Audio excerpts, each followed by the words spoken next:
This table talk is made possible by Mental Health Matters, a newsletter from themighty.com. I'm Ashley, and I'm joined by... I'm Camara. I'm Jess. And I'm Skye.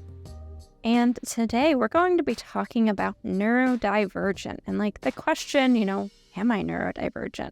So I just want to start with, for anyone who doesn't know, what does it mean to be neurodivergent? There is some controversy in the community around the terms we're going to talk through, like this one. They're ones that we find really helpful, but are not an endorsement upon the individual who coined them. So just kind of jumping into what it means. According to Cleveland Clinic, neurodivergent is a non-medical term that describes people whose brains develop or work differently for some reason. This means the person has different strengths and struggles from people whose brain develop or work more typically. While some people who are neurodivergent have medical conditions, it also happens to people where a medical condition or diagnosis hasn't been identified.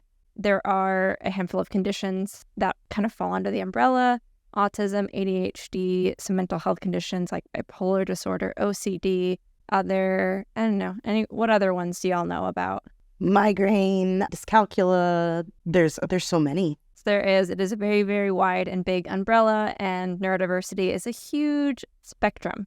So, first thing I would love to know is, when did you first kind of ask that question? Am I neurodivergent? Or, when did you first kind of start having those thoughts?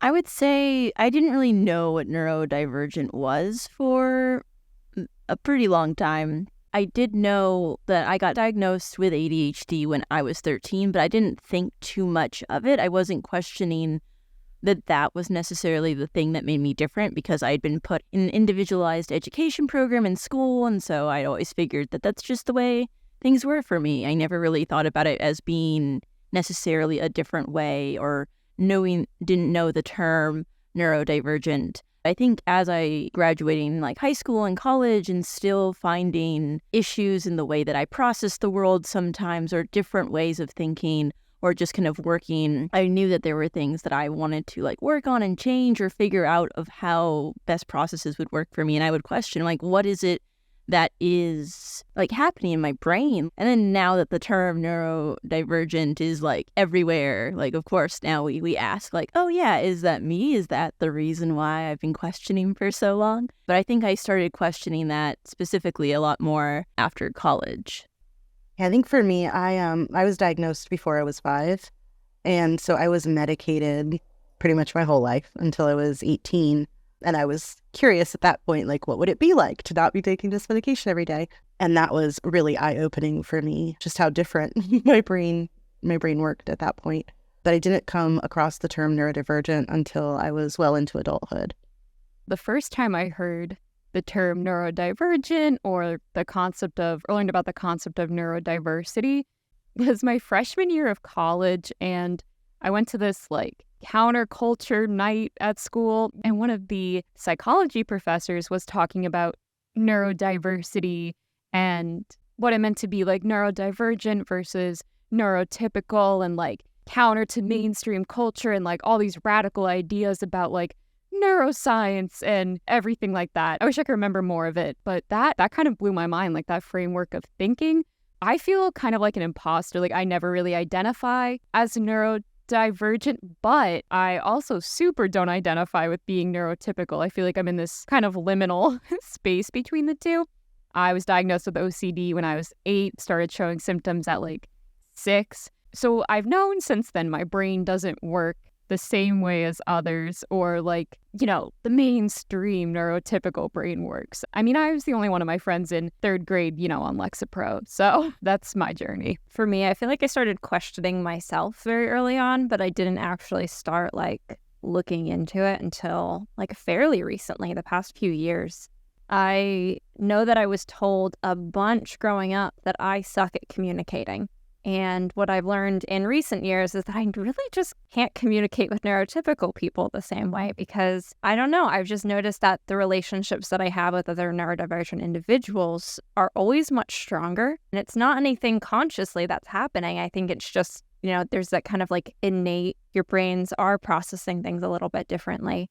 And so I was always able to relate that way. It really wasn't until I started kind of pursuing answers, because I would feel like an alien if everyone around me is telling me like I suck at communicating and I am great, bad, terrible at all of these random things. It makes you start to question yourself because you aren't presenting things like, some of your peers around you. And so I only really started hearing about the term in recent years, and then getting diagnosed with bipolar disorder, with ADHD. And I'm actually in the process right now of getting autism testing. I'm actually going to find out a lot of those details tonight, which I think is really interesting, just because I didn't have all the answers yet. And I want more. I want to understand my brain. That's for me, where the root of this is, asking the questions. I just want to understand myself a little bit better. I think that's really interesting because I know I see a lot of memes about neurodivergent people traveling together in packs like wolves. And if you look around your friend group and, 4 people have some condition that falls under the neurodivergent umbrella, then, maybe look at yourself. And memes are great. I love memes. But also in my experience, there's some truth to that. And, similarly, Ashley, there are people who I just have that kind of immediate connection with. And other people who, it's not that I don't have a connection, it's just not the same. A lot of times I find out it is that brain chemistry difference or the way our brains are processing differently. And I don't know, coming across someone else who's neurodivergent is oh, you too? And it's very exciting. But I know one of the things that has been, interesting to me as I've learned more about the concept of neurodivergence and the concept of neurodiversity is how many different conditions are included or involved in the umbrella. A lot of times on social media and stuff, the most commonly talked about conditions are ADHD and autism when it comes to the neurodivergent umbrella. And there are so many other conditions. And so as I've explored that more, I've learned that a lot of the other diagnoses I have also fall under that umbrella, like sensory processing disorder and social anxiety and migraine. Migraine falls under the umbrella. And I live with all of these. And so I'm wow, okay, I guess I'm multi-neurodivergent. That's not even a thing. But it's funny to me. And I just think it's interesting that the more we learn about how our brains work and why they're doing this and that, the more we see just how broad that umbrella is. I just want to comment on that really quick. It sounds like, for any D&D nerds out there, you are multi-classing and just leveling up your neurodivergence, Yeah, amazing. I'll just go with the Pokemon terms of evolving and becoming even more elite as your Pokemon level. Yay. I'll start putting these in my bio. I mean, it feels like you should sometimes, right? Because it's hard to explain yourself. And sometimes when you find the right analogy, you go for it. But then you also realize that analogy absolutely makes no sense to a bunch of people. So you can absolutely be misunderstood trying to get yourself understood by others. Can we talk about stereotypes? Please. And also, the only thing I want to talk about now is our favorite Pokemon. It's the only thing I can focus on. I forgot everything else I was going to say. What's your favorite Pokemon, Skye? Torchic. Thank you for asking. Oh, you're very welcome. I love that little fire chicken. I don't want to go too much into how I just recently went to the Pokemon Museum in Hollywood, but I had a great time. Maybe Eevee, any of the evolutions. I'll leave it there. These are solid choices. Mine's Mimikyu. Creepy little friend. I love him. I love Char Char. What are some of the most harmful stereotypes y'all have heard? Because I have a story. But I know I'm not the only one. Well, I think part of the reason why I don't allow myself to identify as neurodivergent, even though on paper you'd probably assume you'd see OCD, generalized anxiety, panic disorder, bipolar 2. Technically, I have been diagnosed with ADHD, but because the psychologist who tested me wrote mild, I was well, I can't claim anything. But also, I feel I don't fit into pop culture's idea of somebody who isn't neurotypical. I'm not of course, a hyper little boy who just can't sit still and has so many ideas, and what a little cutie. But yeah, I mean, I've kept a planner since I was 8 years old, so I'm oh, well, because I like planners and having things organized, that means I can't be neurodivergent. It's I don't know why I gatekeep the term from myself, but that's where I'm at. Very relatable. I feel it's easy to police it from ourselves of but this is this one way. For a lot of the stereotypes that I have kind of seen or heard, I think at first when I first heard the word neurodivergent, it was more classified for autism. It wasn't as much anything else, which there's so much more to the umbrella, like you're saying, Jess. It's not just one condition. So if you're telling someone you're neurodivergent, they might be missing the other conditions that could be classified under there, and then pinpoint one thing versus the other, which can be a little bit confusing sometimes. I think also in today's day and age, I mean, thankfully we are talking more about mental health and being neurodivergent and neurodiversity, but I do think one of the cons of that is that it's becoming a fad to talk about. And so people are like, oh, you're just this. You're just saying you're this to be this. You're just distracted. You just can't focus. Okay, well, good for you for claiming that. And it's like, it's not, there's so much more to it than that. That's not how we should be classifying people or labeling people when we give that definition. I feel like there's a little bit left out and a little bit more that goes over the head of some people. And yeah, I don't know where I'm going with this point now, but I just feel like I want to make sure that people are taken seriously when they talk about being neurodivergent. I think I'll continue that kind of wave there. I was thinking a lot about, I was actually talking to my sister last night about the fact that I was getting this testing done because she's a special education teacher. So she is working with a lot of neurodivergent individuals who have IEP plans. And so I was talking to her about it. Obviously, I've known her my entire life. And she's like, I don't see you doing these things. Like, so I'm curious about that. And I'm like, I do those things. Like, she was talking to me about, I think, stimming in particular. And I was just like, I do. But I realized, like, it's all kind of like hidden things and things that people don't necessarily notice or things that are quote unquote normal. So like one of the things that I do regularly that I realize that nobody knows about, even my fiance who knows me really well, is that when I get like a word or phrase stuck in my head, I'm like typing it out like on a keyboard wherever I am. So it's usually like on my lap. And I will just do it a handful of times because that gets stuck in my brain and it feels nice to be able to like, you know, it's a good word is what my brain says. So it like wants that. But I realized like how the fact that like my fiance and my sister who have known me my entire life don't know such a big like thing that happens in my like brain tells me like I am quote unquote hiding or masking it really well without realizing it. And so that's just been really interesting because I do feel like she's a special education teacher and she had that kind of perception. And I think that's interesting that even the people who are working with neurodivergent individuals, it doesn't necessarily mean they understand the whole spectrum of it. Yeah, that's wow. I'm going to have to sit with that for a minute because I do that too with words, like good words. And Ashley, I think you and I have talked about that before. Like this word just feels like a good word today. Like it feels good in my mouth or it feels good like writing it out. But I think something that I'm hearing and something I was hoping we could talk about, so maybe I'm just pretending I'm hearing it because I want to talk about it, but is that stereotype of the rowdy little boy, specifically when it comes to ADHD.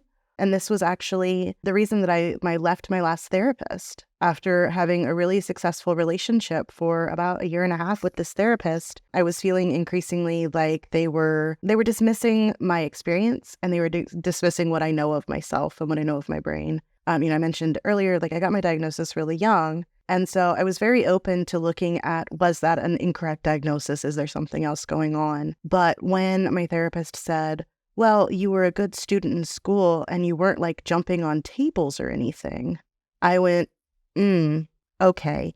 What we're missing is all the different presentations, but particularly for this conversation, we're missing the different presentations of ADHD. That's a really harmful stereotype in general, but it completely dismisses so many people who were assigned female at birth and who were socialized as female and the different ways that we are taught to be in the world. At least when I was growing up, I'm not so sure about schools now, but little boys were given a lot more latitude to jump on a table. I don't think I ever saw anyone doing that, but they were given more latitude to have that kind of behavior. And so it's not that we didn't want to, it's that we weren't allowed to. And we faced a harsher punishment for that. And so we learned ways to mask the kind of behavior. We learned ways to be differently in the classroom. And, I know there's a lot of conversation on social media about that now too, about why so many women are getting like later in life diagnoses in their 30s and how those diagnoses often don't happen until, all the coping mechanisms and all the masking that they've spent their whole life perfecting no longer works anymore because suddenly they've, got a promotion at work and they've got kids and they've got all this other stuff that removes their ability to cope. And I think that when, in particular to the conversation with my therapist, I think about that, and I think about how many professionals have missed symptoms and behaviors in people because they had that stereotype of somebody jumping on a table. That is something that I know all of the conditions have those stereotypes, but that was just something that I thought was interesting, harmful. I have something I can follow that up with. Well, yeah, that's why I feel like I'm really lucky that a therapist of mine a couple years ago happened to bring up the idea of like ADHD in women. And she's like, well, you have all these symptoms, like your sister was recently diagnosed, and she thought that we were missing kind of an angle in our approach to my treatment plan and everything. And so she was the one who referred me to get tested for ADHD. The rest is history, I guess. Yeah, I think it is a quick little addition there is that ADHD exactly does not present exactly how it will for stereotypical thought of boys with ADHD. My ADHD is, I have inattentive ADHD, more leaning in that direction. I do have hyper moments, but I don't feel like I share that as much. I feel like mine more leans towards that way. I don't feel like people are talking about that or understanding that angle of it either. And I feel like those stereotypes can be harmful, not just for misdiagnosis, but for how ADHD is portrayed and seen. And then the actual symptoms aren't even being addressed and helped and supported. But I'm glad we're having this conversation here today to like bring light and talk about our neurodivergent life in a positive light. Yeah, and I think it's just like kind of just to bring this all together. It's very much telling that there's kind of that like internalized feeling of like, I think we have it in a handful of things that like imposter syndrome almost impacts us, but then there's also the larger society doesn't have a great understanding. Our healthcare professionals don't have the greatest understanding that we hope for from them, the educational system. And so I think like just kind of wrapping all of these thoughts together, there's just so much misunderstood between everyone right now, and no one's communicating as well as like would be really beneficial for the whole neurodiverse, space. Neurotypical and neurodivergent people just need to find the way to bridge that and start with that understanding, because from there, that is how we help ourselves and each other, get the either accommodations we need or just feel a little bit more validated in our experience. And for everyone listening, if you want more conversations like this, subscribe to Mental Health Matters by going to bit.ly/mhinbox. That's bit.ly/mhinbox. We'll see you in your inbox. Bye. Bye-bye. Bye. Bye.